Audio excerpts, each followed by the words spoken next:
Prosper with the nation and enduring agility adalah slogan dari Astra Agro Lestari, makmur bersama bangsa dan mempertahankan kelenturan Ali. Untuk itu kami hadir bersama Astra Agro Lestari. Perkenalkan, kami dari tim Malayati dari kelas 80B. Saya Andri Wijaya, rekan saya Fidela Malfazata ini, dan Fitri Handayani. Berbicara tentang perusahaan agribisnis, PT Astra Agro Lestari Tbk atau ALI, salah satu perusahaan yang bervisi menjadi perusahaan agribisnis yang paling produktif dan paling inovatif di dunia di tengah pandemi COVID-19. Namun dari berbagai tantangan yang dialami, mampukah ALI mencapai visinya tersebut? Untuk itu kami hadir Malayati Consultant melalui rumusan strategi kami, yaitu W Strategis dengan bisnis model kanvas dan kompetitor analisis dari analisis SWOT yang telah kami kaji. Dalam konteks ini, mampukah ALI menjadi yang terbaik? Dan inilah pemaparan dari kami menyoal strategi ALI menjadi world class agribusiness company selama pandemi COVID-19. Pemaparan kami mulai dari profil perusahaan dan apa saja permasalahan yang dihadapi, lalu melihat strategi yang sudah dilakukan Astra Agro Lestari. Dari dasar itu kami berangkat menuju analisis melalui bisnis model kanvas dan kompetitor analisis yang nantinya terangkum di dalam SWOT dan bermuara ke rekomendasi yang kami berikan. Mengingat sudah lebih dari 34 tahun beroperasi di industri perkebunan, PT Astra Agro Lestari dari awal terbentuk di tahun 1988 terus mengalami perkembangan, mulai dari IPO pertama di tahun 97 sampai per tahun 2021 ini memiliki 286 hektar perkebunan sawit.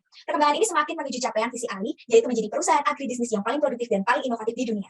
Area operasional ALI tersebar di Pulau Kalimantan, Sumatera, dan Sulawesi yang terdiri dari perkebunan, pabrik, penyulingan, dan pabrik pupuk NPK. Persebaran ini mendukung upaya penguasaan pasar di dalam negeri. Lain bisnis ALI meliputi industri minyak mentah kelapa sawit, industri minyak goreng kelapa sawit, dan industri pupuk buatan campuran hara makro. Tahun 2020, saat pandemi mulai mewabah di Indonesia, ALI menghadapi tantangan adanya pembatasan ekspor pandemi, penurunan harga CPO, dan isu perizinan. Coba kita ulas lebih dalam terkait beberapa problem tersebut. Seperti yang dialami banyak perusahaan selama pandemi COVID, ALI menghadapi beberapa tantangan yang dipengaruhi oleh fluktuasi harga, musim wabah, juga hukum kebijakan. Fluktuasi harga yang terjadi pada pasar global sangat berpengaruh pada aktivitas ekonomi perusahaan, yang menyebabkan adanya penurunan kuantitas produksi dan laba perusahaan seperti diagram yang tertera di layar Anda. Musim wabah seperti kemarau panjang yang terjadi pada tahun 2019 sampai dengan 2021 sangat berpengaruh pada aktivitas operasional ALI yang mengganggu kelancaran pengelolaan logistik dan distribusi serta keseimbangan rantai pasok dan juga peningkatan komoditas. Pada masalah hukum dan kebijakan, adanya isu deforestasi kelapa sawit di Indonesia akan berpengaruh besar pada program pembangunan berkelanjutan dan keberlangsungan di lini bisnis ALI. Selanjutnya, bagaimana dengan pencapaian ALI sepanjang tahun 2021?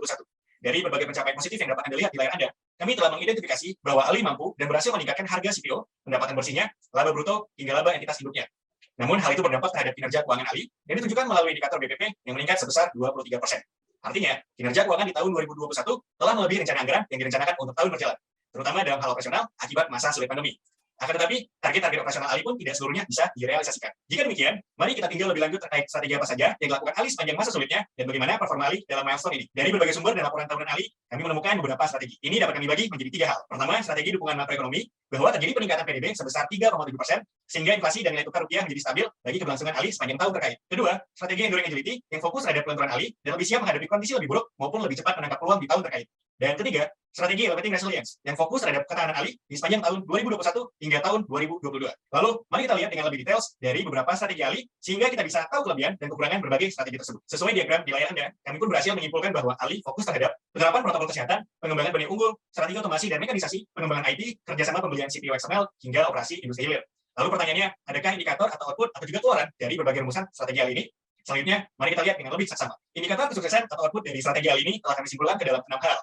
Pertama, berhasil atas program VGR bagi karyawan dan sekitarnya. Kedua, pengembangan aplikasi Dinda, Amanda, Meli, dan Almira. Ketiga, pengembangan GAP, Explo, dan Innovagro. Keempat, replanting, target plasma sebesar 20% dan Go Biodar. Kelima, refinery pemurnian CPO. Dan keenam, hingga program SPB dan CPO XML.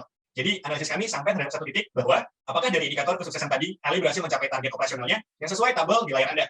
Atau berhasilkah ALI memanfaatkan asetnya demi mencapai visinya yang menjadi world class agribusiness company? Tentu, semata-mata kita perlu melihatnya dari berbagai model analisis untuk bisa menjawab hal tersebut. Di sini, kami berhasil merumuskan bisnis model kanvas ALI sebagaimana berikut. Anda dapat melihatnya melalui tabel di layar Anda. Jika dibutuhkan, Anda dapat mempost video ini untuk membacanya dengan lebih cermat.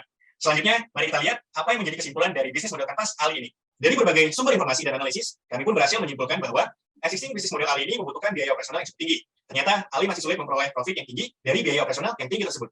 Anda bisa lihat dari berbagai output strategi ALI ini di kiri bawah Anda dan sisi kanan Anda, yaitu perputaran flexible consequences, yang keduanya menunjukkan biaya operasional dan perawatan yang tinggi bagi perseroan ALI ini. Jika ini berkaitan dengan internal, lalu pertanyaannya, bagaimana dengan eksternalnya? Misalnya, kompetitor ALI dan positioningnya di kancah nasional dan global. Kami pun berhasil menilik performa ALI di kancah nasional terkait dengan kompetitornya di dalam negeri, membandingkan dengan 2 kompetitor lain, POM dan Smart. Berdasarkan variabel-variabel yang dapat dilihat di dapel layar Anda, ternyata ALI di sini memiliki keunggulan dari segi kuantitas produksi CPO, area lahan, jumlah pabrik, dan anak perusahaan. Tentunya ini merupakan modal yang baik bagi ALI. Namun, menurut data komparasi antar kompetitor, profitabilitas ALI masih belum bisa mengalahkan kompetitornya. Hal ini terlihat pada data ROA ALI yang masih di bawah kedua kompetitor. Di sini dapat disimpulkan bahwa ada hambatan dalam optimalisasi aset dan untuk memaksimalkan pendapatan. Berikut gambaran ALI di kancah nasional. Lalu bagaimana nih positioning ALI apabila di kancah global? Dalam konteks ini, mari kita lihat terlebih dahulu prospek kelapa sawit di kancah internasional. Pada pasar internasional, minyak kelapa sawit ini memiliki produktivitas yang lebih tinggi dan jauh lebih hemat lahan dibandingkan dengan tanaman penghasil minyak nabati lainnya. 63% lahan kelapa sawit dunia berada di Indonesia dan Malaysia. Indonesia sendiri merupakan penghasil kelapa sawit terbesar di dunia yang mengekspor lebih dari 50% hasil produksinya. Wilayah Asia seperti India dan Tiongkok, juga Uni Eropa, adalah pengimpor utama produksi kelapa sawit lokal. Seperti yang terlihat pada diagram, hasil produksi kelapa sawit Indonesia yang diekspor, terutama adalah olahan CPO dan turunannya yang tujuannya untuk memenuhi kebutuhan industri dan biodiesel global. Selain prospek produk dan peluang ekspor, ternyata isu pasar internasional menjadi hal utama yang mempengaruhi alih di pasar global. Faktanya, saat ini, minyak sawit menjadi yang paling mahal di antara minyak nabati lainnya karena adanya konflik invasi Rusia ke Ukraina. Adanya gerakan labelasi palm oil free pada pembungkus dan iklan di produk yang sudah terjadi beberapa tahun belakangan ini juga menjadi isu untuk produk yang menggunakan campuran minyak sawit. Selain itu, isu deforestasi, di mana negara Uni Eropa menganggap banyaknya konversi lahan hijau menjadi lahan kelapa sawit. Masih terkait dengan isu deforestasi, Uni Eropa juga nantinya akan melarang penggunaan minyak sawit untuk GDE 2050 for net zero emission.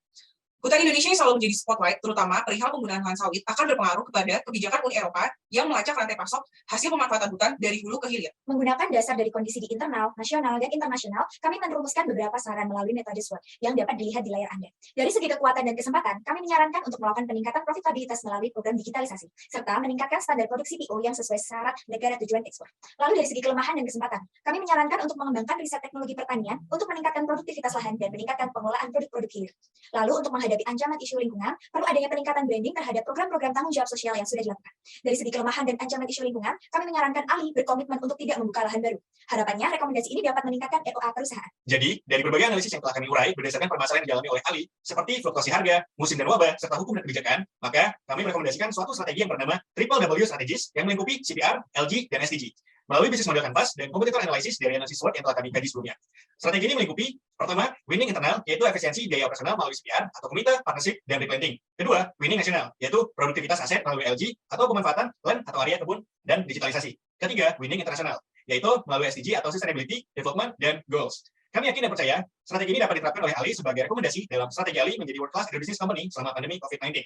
Untuk itu, berikut penjelasan dari kami. Dalam pembentukannya, khususnya Dewan Komite, seperti Komite Nominasi, Audit, Remunerasi, dan Manajemen Risiko, ini dapat dijadikan sebagai tugas pengawasan dalam fokus internalnya. Selanjutnya, partnership dan replanting dapat ditinjau kembali melalui 3 hal, seperti target, core perusahaan, dan resolusi hasil. Sehingga Ali dapat memanfaatkan asetnya dengan baik melalui manajemen asumsi kesuksesan produksi Ali. Sebagai contoh, dalam perhitungan kami, Ali dapat memfokuskan produksinya seperti produksi TBS dan CPO. Jadi kesimpulannya, hal ini menunjukkan bahwa produksi tahunan TBS dan CPO tidak bisa tercapai dan terdapat berbagai ancaman lainnya atau sesuai di tabel layar Anda. Untuk itu, strategi partnership dari planting dapat dipertimbangkan kembali oleh Ali jika ingin memenangkan internalnya. Dalam konteks ini, winning internal sebagai partnership dari planting dapat dijadikan sebagai solusi alternatif untuk memperbaiki kinerja perusahaan Ali atau mendukung perolehan laba Ali di tahun-tahun depan. Jadi, diasumsikan akan menciptakan bisnis model baru. Anda dapat melihat gambaran di layar Anda. Lalu kesimpulan kami bahwa diagram di bagian kanan Anda, pertama, pengembangan produk organik, kedua, produk bernilai tinggi, dan ketiga, akuisisi kebun yang sudah ada telah menunjukkan bahwa ketiga poin ini dapat dijadikan sebagai choices atau pilihan bagi Ali terkait strategi yang kami rekomendasikan ini, yaitu winning internal. Lalu bagaimana dengan strategi winning nasional? Untuk memenangkan pasar nasional, di sini ada 2 hal yang ditekankan, yaitu lahan dan digitalisasi.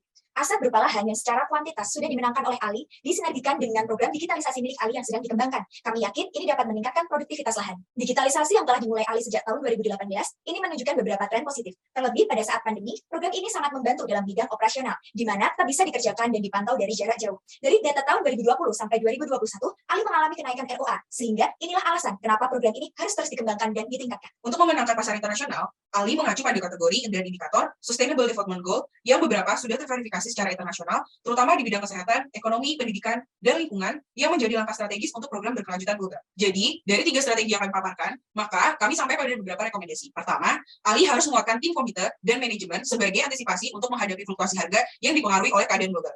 Kedua, musim wabah yang tidak menentu yang dipengaruhi oleh lingkungan dapat diatasi dengan penguatan bidang penelitian dan pengembangan seperti output lanjutan dari 3 varian bibit unggul kelapa sawit. Ketiga, pada hukum kebijakan, penguatan program kerjasama dan sertifikasi pembaruan sehingga mendukung SDGs, Policy, Environment Management, Labor Rights, Responsible Sourcing, Stakeholder Certification, and Grievance. Keempat, pada produktivitas aset, Ali harus tetap berfokus pada pengembangan digitalisasi yang dijalankan sejak 2018, serta meningkatkan pengembangan riset terkait teknologi pertanian terhadap intensifikasi lahan pertanian untuk meningkatkan produktivitas.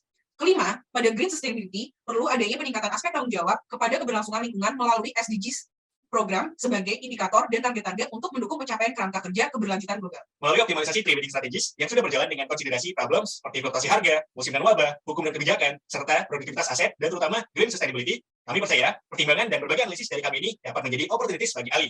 Dan tentunya, kami yakin dari berbagai data dan informasi yang telah kami paparkan sebelumnya, ke depannya nanti Ali dapat menjadi perusahaan agribisnis yang paling produktif dan inovatif di dunia.